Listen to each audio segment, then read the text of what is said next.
नमस्कार श्रोते हो.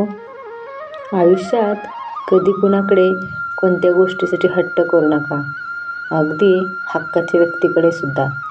जेव्हा आपण हट्ट करतो तेव्हा त्या नात्यामध्ये अंतर पडायला सुरुवात होते.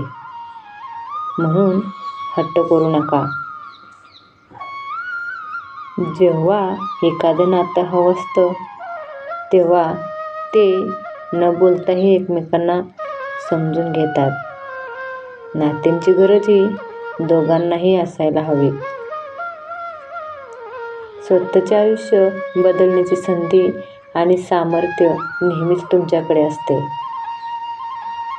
त्याचा वापर चांगला करा. कधी रडू वाटलं तर रडून घ्या, पण आपलं दुःख लोकांना सांगत बसू नका.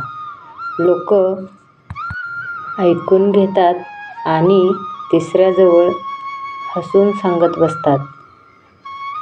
कोणी नसतं कुणाचं. आईबापाशिवाय कोणीही आपलं नसतं. धन्यवाद. व्हिडिओ आवडल्यास लाईक करा.